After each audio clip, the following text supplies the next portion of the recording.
Yo les amis, c'est votre Gige, ouais, de retour encore pour une nouvelle vidéo. Yeah. Avant de commencer cette vidéo, je tiens à remercier toutes les personnes qui se sont abonnées, toutes les personnes qui commentent, toutes les personnes qui like et tout ça, ça fait plaisir. On est à maintenant 50 abonnés, on est à 50 abonnés, on est à 50 abonnés. Voilà, merci également d'avoir suivi la partie 1 de ma première fois en avion, mon expérience et tout ça. Aujourd'hui, je suis là pour la partie 2. Ouais, je suis très content aujourd'hui. Quand je vois un peu les statistiques de comment est-ce que ma chaîne YouTube évolue. C'est vrai que je suis encore assez loin de l'objectif, mais c'est petit à petit. Aujourd'hui, je regardais, j'ai vu que je fais quand même un peu plus de 1000 vues. Toutes mes 6 vidéos cumulées. Et vraiment, franchement, ça fait plaisir. Ça fait très plaisir. J'espère que vous vous êtes enjoy sur la dernière vidéo. Je vous fais la deuxième et la dernière partie de ma première fois en avion. Vous voyez que j'étais quand même gaou, hein. Bon, voilà, je m'étais arrêté où? Je m'étais arrêté sur quand je rentrais au fait dans l'avion, n'est-ce pas? C'est maintenant que les vraies choses vont se passer. Alors, fini de checker les choses et tout ça, couloir, quand dans l'avion et tout ça. Le couloir que les gens appellent le couloir de la gloire, là. Le couloir qui mène vers le paradis, là. Le petit couloir qui mène vers l'avion, là. Bon, celui qu'on a déporté, là, est-ce que lui aussi peut appeler ce couloir-là, couloir qui mène vers le paradis ou couloir du bonheur? Ça, c'est une question, hein. Je les mets en l'air. Donc, je continue, je rentre dans l'avion alors. Donc, je rentre dans l'avion et tout. Je me joue les connaisseurs et tout ça. Je rentre et tout ça. Je dis, j'étais assis où? Ah, je suis assis au siège 20A. 20A, c'était au niveau de la fenêtre. Flécito. Donc, je rentre et tout ça. Il y a des hôtesses déjà à l'entrée qui regardent ton billet d'avion et qui te dirigent vers de quel côté il faut aller pour trouver ton siège. Donc, elle nous a dirigés. J'ai commencé maintenant par lire sur... au niveau de la cabine où on met souvent le trolley là, il y a souvent les numéros du siège qui sont là-bas. Donc quand vous rentrez, regardez juste en haut là-bas, vous allez voir les numéros de siège, c'est bien numéroté et vous allez retrouver votre place. Donc j'arrive et tout ça, je trouve mon siège, j'étais au niveau de la fenêtre. Donc je m'assieds au niveau de la fenêtre et puis je me mets à l'aise et tout et tout. Je regarde, il y avait déjà l'écran devant et tout. Erreur que j'ai fait. J'ai voyagé sans écouteurs, sans casque. Vous vous imaginez, sans écouteurs, sans casque. J'ai voyagé sans écouteurs, sans casque. Donc, pas moyen d'écouter la musique de mon téléphone. Je dis, oh, il y a pas de souci. Je mets mes mains dans les pochettes au niveau des sièges. Je trouve des écouteurs, je branche pour moi. Les Éthiopiens là, ils ont de belles musiques, de belles mélodies. Sec. J'ai fouillé, vous me voyez écouter les chansons éthiopiennes comme si on m'a forcé. Mais je n'avais rien à faire. Donc on était là et tout. On attendait juste que l'avion puisse démarrer pour qu'on puisse partir. Donc on était assis, les gens rentraient petit à petit et tout. Et après, tout était bon, tout le monde est rentré et tout. On a commencé, les hôtesses ont commencé par freiner. Ben, je voulais me blesser ça. Les hôtesses ont commencé par fermer les cabines du haut et tout ça. Ils ont commencé par fermer. Boum. On dit, hey, ça va chauffer maintenant. Ils ont fermé tout et tout. Et puis, boum, faut voir l'avion maintenant faire la marche arrière. Oui, pour ceux qui demandent si l'avion fait marche arrière, oui, l'avion fait une marche arrière. Donc l'avion a commencé par faire la marche arrière. Marche arrière. Elle s'est agencée. Elle a commencé par avancer. Donc on avançait. Et quand elle avance. Et d'un seul coup, il y a les lumières des lumières qui s'allument en haut, qui vous donnent le signal de mettre vos ceintures de sécurité. Donc il n'y a pas de souci. Je n'ai jamais pris l'avion. Comment on met ceinture de sécurité? Me voilà la ceinture de sécurité. Maintenant, vous savez, quand vous ne connaissez pas, vous faites quoi? faut tricher avec les yeux. Voilà, on triche avec les yeux et puis on vole avec les doigts. Donc, j'ai commencé par regarder les uns et les autres pour voir comment est-ce que ils mettaient leur ceinture de sécurité et tout. Donc, j'ai triché, j'ai vu comment est-ce qu'ils mettaient leur ceinture de sécurité et tout. Il y avait même une maman camerounaise qui était assise à côté de moi et tout ça. Donc, la fin, j'ai voulu un peu, puis aussi j'ai calé, ça fait crac-crac, j'ai dit très bien. Serré, puis j'étais assis. Serré. On était dedans. Maintenant, la voiture, oui, la voiture. Maintenant, l'avion maintenant est sur la piste de décollage. Elle est en train d'avancer. Quand elle arrive sur la piste de décollage, elle commence pas à filer. Vous sentez que ça file. Ça fait... Je dis, hey, hey. Ça commence pas à filer. Ça commence pas à filer. Yeah. J'étais dedans comme ça. Yeah. Et puis d'un seul coup, en même temps, vous voyez le truc en train de monter. Vous êtes comme ça. Yeah. Je dis, ouais, je suis rentré dans quelque chose. Donc c'est comme ça. Après, vous voyez ça remonte encore comme ça. Je dis, yeah. Donc c'était comme ça. Donc on était comme ça. Ceinture de sécurité attachée, on était comme ça. J'ai dit, ouais. Donc vous regardez vers la fenêtre là. Mais c'est effrayant. Hein? C'est effrayant, je vous dis, c'est effrayant. Il était assis, il était serein. Il était très serein. Donc après maintenant, il fallait qu'il tourne. Donc quand il a tourné là, l'aile était comme ça, il était comme ça. J'ai dit, ouais. Avion, je suis dedans. Je suis vraiment dedans. Donc il était comme ça. Après, il a monté. Et donc quand l'avion atteint son altitude, elle se stabilise. Et quand elle se stabilise, tu as l'impression que tu es même sur la terre au fait. Parce que, voilà quoi, quand elle se stabilise et tout ça, quand tout est bon, le pilote dit ok, le pilote éteint les lumières et le pilote demandait maintenant ce on peut maintenant lever nos ceintures de sécurité. J'ai dit qui, moi? Tu fais quoi? D'enlever les ceintures de sécurité. Où? Dans ça là. J'ai dit non, moi, il n'enlève pas. Regardez. Ouais, les gens me disent que hey, Joël, tu es un caou. Hey! Vous blaguez. Hein? Bon, maintenant, on sait comment ça se passe. Et puis, voilà quoi. Toute prétention mise à part. Maintenant, on a un peu d'expérience. Hein. Ben là, j'ai dit non, moi, il n'enlève pas. Regardez. Hein. Je vous dis, j'ai gardé. Et tout ça, tout le monde. La maman camerounaise qui est à côté de moi là. Oh, quand l'avion a grimpé là, l'autre l'a fait comme ça là. Bon, la maman a commencé pas à dormir. Hein. L'autre, c'est une habituée. J'ai dit qui? Moi, je vais dormir dans ça là. Je dis non. Comment tu vas? Je peux pas dormir. Et puis dans ma tête, je dis si ça là, ça va tomber ici là. Comment je vais faire? C'est ça qui tournerait dans ma tête. Comment je vais me sauver? Sauvetage. Yo. Donc on a avancé et tout. Après 3-4 heures de temps, vous pouvez regarder sur votre tableau devant. Vous allez voir, donc on est en train de sortir de l'Afrique. On a carrément quitté l'Afrique et on était maintenant sur la mer, en fait, sur l'océan et tout ça. Traverser l'océan et tout, on était dedans. Après on nous a amené des repas pour manger et tout ça. Donc on a amené un repas et tout, la nourriture éthiopienne. C'est pas doux, hein? Non, c'est pas doux. Mais tu as faim, tu vas manger.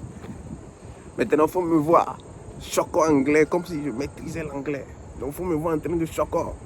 Il dit, ouais, on a amené. Je savais que quand je prends par exemple Ethiopian Airlines, il y a, quand on te sert un repas, ils servent toujours, et les viandes accompagnées, c'est soit beef, soit chicken. C'est-à-dire, c'est soit le bœuf, soit le poulet. Donc, quand elle a amené le repas et tout ça, avant qu'elle ne dépose, je n'ai même pas regardé c'est beef ou c'est chicken. Non. J'ai dit, do you guys have some beef? Alors que ce qu'elle a déposé là, c'était beef. Mais, qui me livre même? Qui me livre? Je ne pouvais pas me taire. Je veux trop montrer que... J'ai dit non, ce qu'elle a déposé là, c'est beef. Ce n'est pas chicken. Donc, je n'ai pas besoin de demander au fait. Voilà, c'est soyez sur moi ça. Je dis, ouais, qui m'a envoyé même? Fallait, je vais me taire et puis ça va finir. Bon, à déposer. Oh.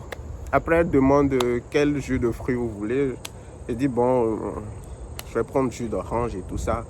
Il y avait aussi possibilité de prendre du vin. Donc, sachez quand vous prenez l'avion, que vous avez plus de 18, vous avez 21 ans et plus, vous pouvez demander également du vin, on va vous donner. Donc, j'ai demandé également du vin et tout ça. Parce que j'ai vu les gens demander. Donc, moi, si je vais faire genre, j'ai demandé. Donc, j'ai demandé, elle m'a remis une bouteille de vin et tout. Donc, c'était quoi? C'était du riz avec de la viande bœuf, façon là. Et puis, ils ont fait un truc, on dirait du haricot. C'est vraiment, il y avait du pain, du beurre. C'est vraiment des trucs. Mais tu as faim, tu vas manger. Donc, on a mangé. On a fini de manger. Quand vous finissez de manger, elle repasse. Donc, les hôtesses, elles viennent ramasser tout ça et tout et tout. On est en l'air. Oh. Qu'est-ce qui s'est passé? Qu'est-ce qui ne s'est pas passé? Oh. Je dis, hey, doucement, doucement. Doucement. Hein? En fait, c'était... vous savez, en l'air, il y a également des turbulences. Un peu comme quand on est dans un bus et que le bus tape les trous.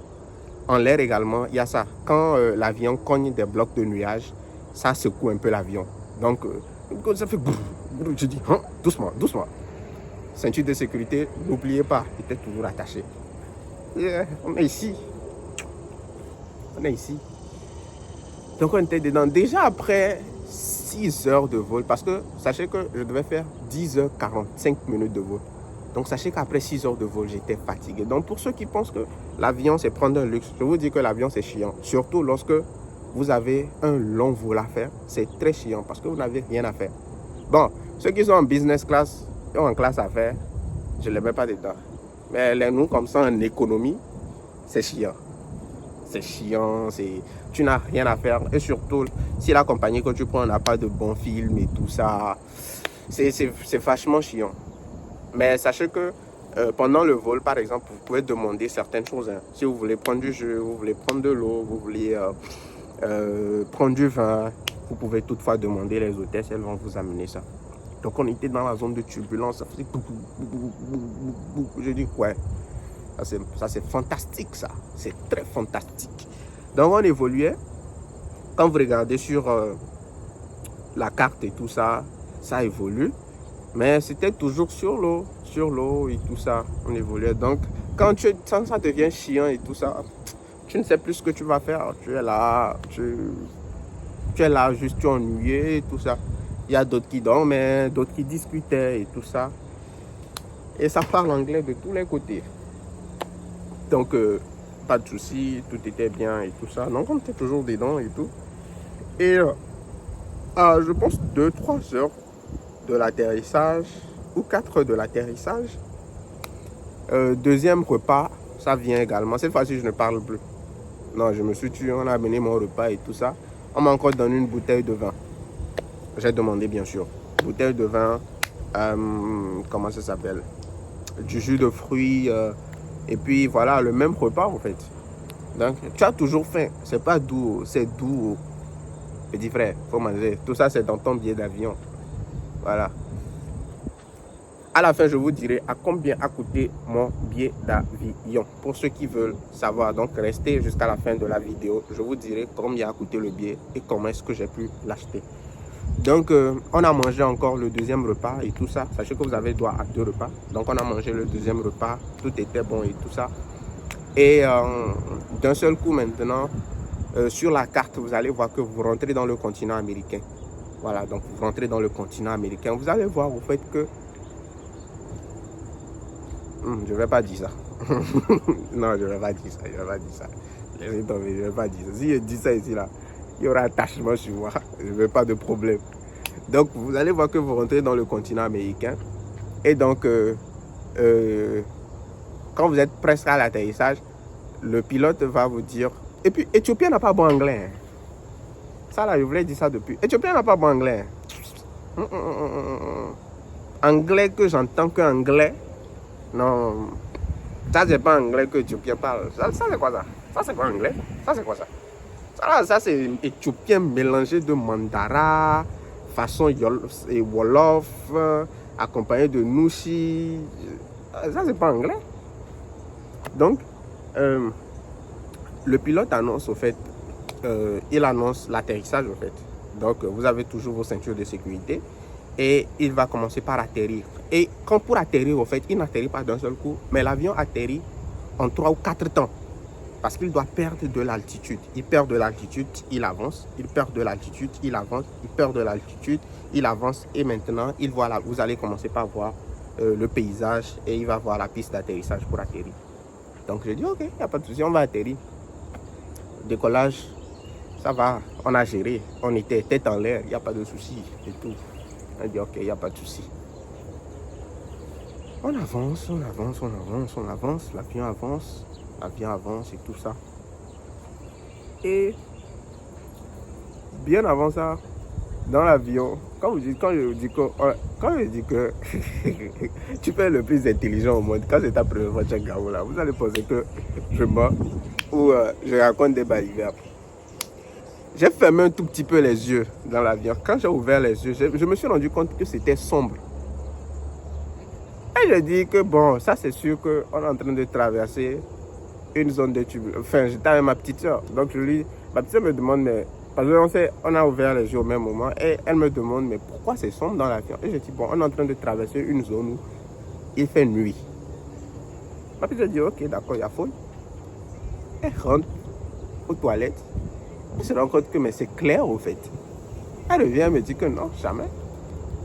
Et donc, les fenêtres au fait, ce n'est pas avec Ethiopian, je ne sais pas quel vol les gens ont l'habitude de prendre, mais ce vol avec Ethiopian par exemple, il n'y a pas le coulissant là au niveau des fenêtres. Non. Mais les fenêtres, au fait, tu peux les régler manuellement pour que ça soit sombre, pour que ça soit un peu clair, pour que ce soit clair.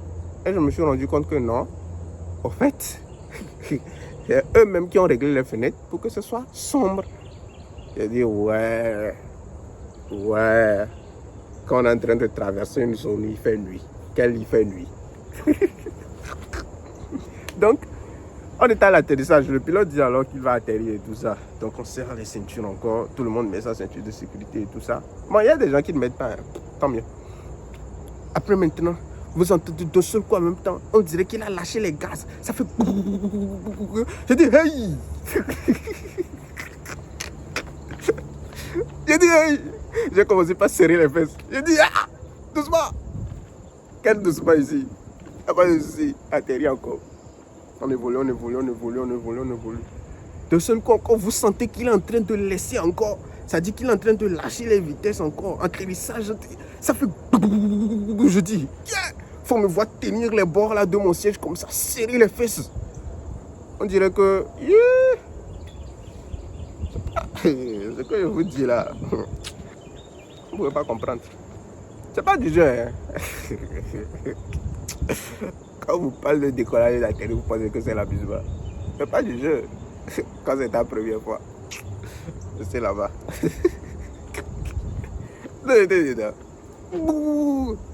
Il a fait ça au moins 3 fois.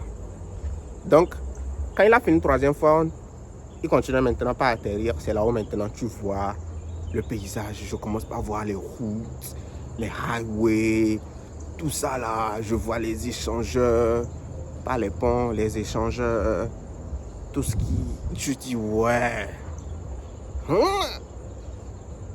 Les États-Unis qu'on voit dans la télé là, c'est ça dans mes yeux comme ça, waouh.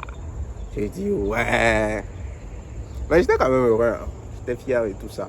Donc doucement, l'avion a touché le sol. Je sais que quand je vois à la télé, quand l'avion touche le sol, les gens applaudissent. L'avion a touché le sol, tout le monde... On dirait que les gens même étaient stressés même de rentrer, même je ne sais pas c'est quoi. Bon, l'avion a atterri, tant mieux. Elle a touché le sol en même temps, boum boum. On a atterri donc à l'aéroport international Washington Dulles. Donc on atterrit et tout ça, l'avion se stabilise et tout.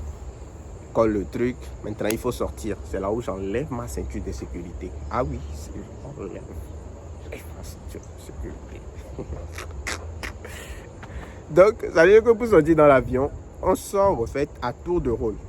Donc, à tour de rôle au fait. Donc, ceux qui sont devant sortent, ainsi de suite, jusqu'à ce que ça n'arrive chez toi. Donc, on est sorti et tout.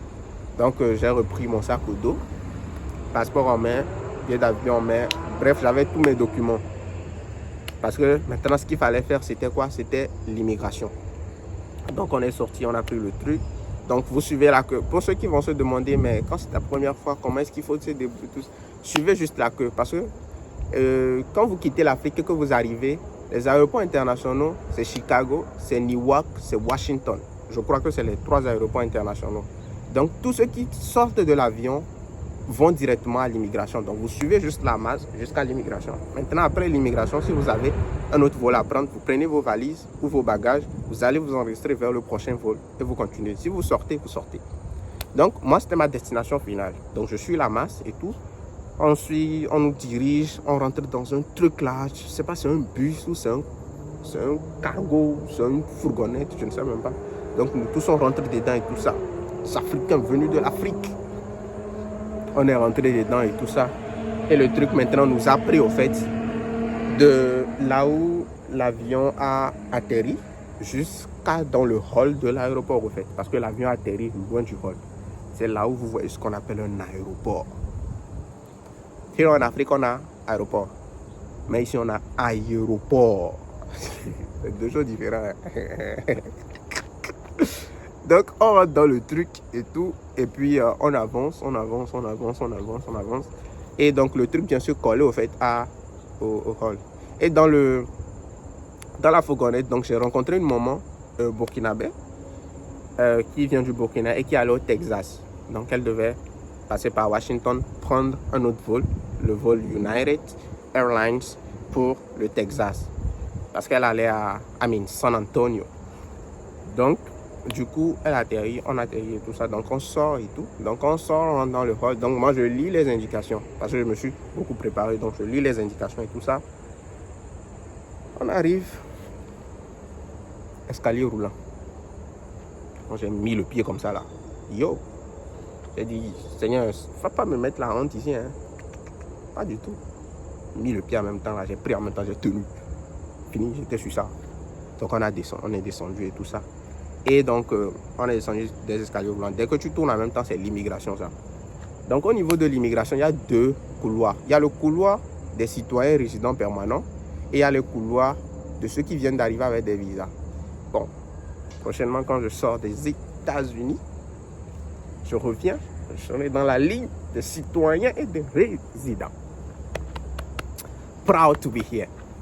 Donc, du coup, avec la maman, donc elle était finalement avec moi. Je l'ai aidé à se connecter au Wi-Fi de l'aéroport. Sachez que dans tout aéroport que vous êtes, il y a normalement un Wi-Fi gratuit. Normalement. Donc je l'ai connecté au Wi-Fi de l'aéroport. Je l'ai appelé pour lui dire que voilà, je l'ai appelé. Et elle a appelé sa fille pour lui dire que voilà, elle vient d'arriver à Washington et tout ça. Et moi également, j'ai connecté mon Wi-Fi. J'ai contacté ma famille pour leur dire que je suis arrivé à Washington, je suis à l'immigration. Donc, je vais passer l'immigration et récupérer les valises. Donc, on était dans la queue de l'immigration. Ah! La queue. Parce que imaginez que toutes les personnes, il y a toutes les nationalités dans cette queue. Ceux qui sont citoyens résidents, ça passe vite. Mais ceux qui viennent d'arriver, la queue, elle est énorme, elle est immense. Il y a trop de monde, ça avance lentement. Et il y avait que quoi? Il y avait que 2 officiers d'immigration pour tout ce nombre-là. Et quand quelqu'un passe, on lui pose des questions, on dit ceci avant de lui laisser passer. Ou s'il y a un truc, on lui dit de se mettre de côté, tout ça. Donc nous, on était là. Je suis arrivé aux États-Unis, moi j'étais là. Tout ce que je regardais, c'était un film et tout ça. Donc on observait et tout ça. Et donc j'avançais avec la maman en fait. Donc en avançant, je me suis rendu compte que, parce qu'on a atterri à 19h50. Et le prochain vol de la maman était prévu pour 21h30. Et en avançant, il était presque 21h. Et j'ai dit à la maman, avec cette fille-là, elle risque de rater son prochain vol. Parce qu'après, sa fille m'a parlé pour dire, ok, d'aider sa maman à s'enregistrer pour son prochain vol et tout ça. Parce que normalement, quand elle est sortie de l'avion, quand vous sortez de l'avion, il y a des personnes qui vous accueillent avec des chaises roulantes. Donc, vous vous asseyez et ces personnes-là vous aident passe l'immigration, vous aide à vous enregistrer pour votre prochain vol et tout ça. Mais la maman ne savait pas. Donc sa fille m'a demandé de l'aider. Donc, bon, c'est vrai que je suis gaou, mais quand même, je maîtrise certaines choses. Hein. Respectez-moi un peu. Donc, quand vous voulez prendre votre premier vol, appelez-moi, écrivez-moi, demandez-moi comment ça se passe. Donc, du coup, j'ai dit alors à la maman que ça, c'est pas évident avec la manière dont la queue passe. Moi, c'est ma destination finale, donc je peux perdre tout mon temps. Mais elle a un prochain vol. Donc, pendant ce temps, il y avait des mamans, je vais dire quoi, indiennes, arabes, je ne sais pas si c'est indien ou c'est arabe, qui, au fait, eux, passaient devant. Parce qu'ils ont demandé aux gens qu'ils ont une correspondance, donc ils souhaitaient passer devant. Ils ont demandé au policier qui gérait la queue. Et le policier a dit, ok, demande alors aux gens de la queue, s'ils acceptent, vous allez passer. Donc, pendant ce temps, j'ai dit alors à la maman, ah, maman, suis-les alors pour te retrouver devant. Maintenant, quand tu vas finir avec l'immigration et que je finis, je te croise et je vais t'aider à t'enregistrer pour ton prochain vol. Donc, c'est comme ça que ça s'est passé. Donc, sorry, c'est un Spanish encore. Oh, les Spanish. Donc, du coup, la maman les a suivis et tout ça. Elle a avancé, elle s'est retrouvée devant. Donc, nous, la queue avançait lentement. Donc, pendant qu'on était presque à l'officier, bon, pas vraiment presque, mais il y avait encore un peu de monde pour être à l'officier. Et je vous dis que 19h50 là, la maman est partie, hein, elle est partie depuis. Jusqu'à 23h, on n'était pas encore devant l'officier de l'immigration. Donc, imaginez comment la queue était longue. Elle était longue, de malade, de dingue. Donc, du coup, pendant qu'on était dedans, il y a un monsieur là qui a piqué une crise, il est tombé. Hey, c'est là où j'ai dit oui, ça c'est les États-Unis. Hey, de la piqué crise en même temps, les talkie-walkie.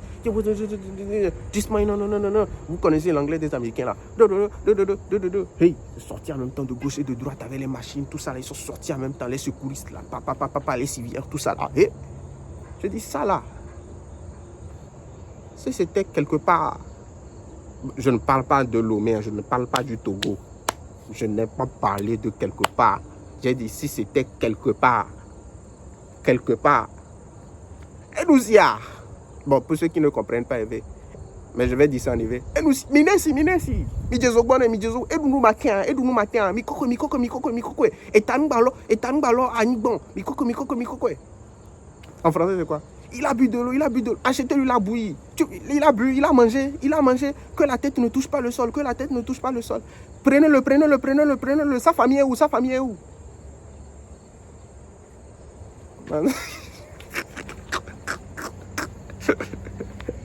Sinon, quelque part que je connais là, c'est comme ça on va faire.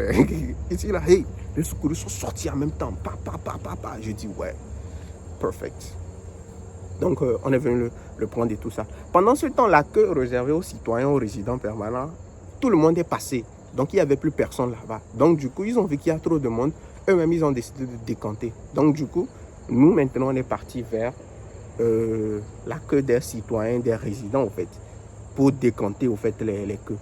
Donc du coup, on était là. L'officier de l'immigration, c'est un noir. Je suis passé et tout ça. Les gens vont me demander, mais qu'est-ce qu'il m'a posé comme question et tout ça. Je sais que j'étais dans les droits et tout ça, donc je viens rester. Je suis normalement résident, donc je viens rester. Il n'y avait pas de question et tout ça. Il a demandé mon passeport, il a fait une photo pour attester mon entrée sur le sol américain. Il a mis le cachet et tout ça, et il m'a demandé l'adresse. Donc je lui ai donné l'adresse, et il m'a donné quelques consignes là. Et à part ça, qu'est-ce qu'il a dit encore? C'était banalement tout. En anglais, bien sûr. En anglais. C'est vrai que je fais des trucs, mais j'ai des basics en anglais. Je parle un tout petit peu bien anglais. En anglais, bien sûr. Donc, j'ai causé avec lui. Il m'a expliqué certaines choses et tout ça. Comment est-ce que je devais recevoir ma carte de résidence permanente, mon numéro de sécurité sociale. Et puis, il m'a demandé si j'avais des choses dans ma valise. J'ai dit qui, moi? Non, je n'ai rien. Alors que vous-même, vous connaissez, quand tu viens de l'Afrique, hey, j'avais les tapioca, j'avais les galis, j'avais les épices, j'avais les... Hey! Vous parlez de quoi, moi? J'avais les PC fion. J'ai dit non, moi, je n'ai rien. Donc, après, on a quitté là. Donc, je vous dis que quand on est arrivé à 19h50, on quittait là-bas autour de 23h30. Voilà, j'ai fini là-bas à 23h30. Il a mis le cachet et il nous a souhaité bienvenue aux États-Unis. Donc, on quittait là-bas. Prochaine étape, c'est d'aller prendre les valises. Donc, on est arrivé. Les valises même étaient déjà de côté parce qu'on a tellement duré là-bas. La maman burkinabé, elle était déjà partie. Donc, je me suis dit que sûrement, elle a rappelé sa fille. Et sa fille a dû parler à quelqu'un qui a pu aider sa maman. Et tout ça. Donc, bon, je ne l'ai plus croisée, mais j'ose espérer qu'elle est quand même bien arrivée au Texas finalement. Et puis, on a pris nos valises, on est sorti, on a rejoint le daron et tout ça. Et quand vous sortez, quand je suis sorti de l'aéroport, je dis ouais, ça c'est les États-Unis. Il y a un vent. Au fait, le vent, au fait, ça dit que le vent ici, c'est un peu comme quand tu es dans un climatiseur, dans un bureau climé. Voilà, c'est comme ça, au fait, que le vent, il est. Je ne sais pas si vous comprenez. Voilà. Donc, quand je suis sorti, c'est ce vent-là qui m'a chicoté, au fait. Mais il faut reconnaître que je ne suis pas venu en période de froid. Quand tu viens en mai, ce n'est plus la période de froid. Vous êtes en train de rentrer dans l'été. Il va juste faire froid un tout petit peu, mais après, c'est l'été, au fait. Ouais. Donc, du coup, on est sorti, entré dans la voiture et tout ça. Je vous épargne des détails jusqu'à la maison et tout ça. En tout cas, j'ai beaucoup d'histoires à vous raconter. Mais voilà un tout petit peu comment mon expérience s'est passée en avion. Dites-moi en commentaire ce que vous aviez pensé. Pour ceux qui n'ont pas suivi la première partie, n'hésitez pas à suivre la première partie avant de suivre cette deuxième partie-là. S'il y a des personnes également qui ont fait leur première expérience dans l'avion, n'hésitez pas également à nous les raconter en commentaire. Et puis, pour ceux qui vont me demander combien est-ce que mon billet d'avion m'a coûté, mon billet d'avion m'a coûté... j'ai oublié. Attendez, hein. Ça m'a coûté 585 600. Ouais, 585 600. J'ai voyagé en mai, donc proche des vacances. Vous comprenez pourquoi ça a coûté cher. Normalement, ça dit que les billets, ça varie. Quand j'ai demandé le prix du billet, c'était à 585 000 francs CFA, 200. Mais une semaine après, je viens acheter le billet. On me dit que c'est à 600. Mais les 600 là, c'est le gars même qui a vendu le. Parce que je suis allé à Ethiopian Airlines. Pour ceux qui vont demander, c'est où Ethiopian? Ethiopian se trouve à Palm Beach, à Lomé, dans l'enceinte de Palm Beach. Donc vous allez, quand vous rentrez là-bas, il y a Egypt Air, il y a Ethiopian, il y a Air Maroc de l'autre côté. Et puis voilà, il y a en tout cas beaucoup de vols, beaucoup de compagnies aériennes dans le secteur. Donc du coup, j'ai pris mon billet à 585 600. Un billet aller simple. Oui, il est cher. Aller simple. C'est pas un aller-retour, c'est un aller simple. Il est vachement cher. Il y a même des billets aller-retour qui ne coûtent pas comme ça, mais qu'est-ce que vous voulez? C'est quand même loin. Donc voilà, j'espère que vous avez aimé mon expérience et tout ça. Dites-moi en commentaire ce que vous aviez pensé. Et on se retrouve pour une prochaine vidéo. Dieu bénisse le monde, Dieu bénisse les États-Unis, Dieu bénisse l'Afrique. Portez-vous bien.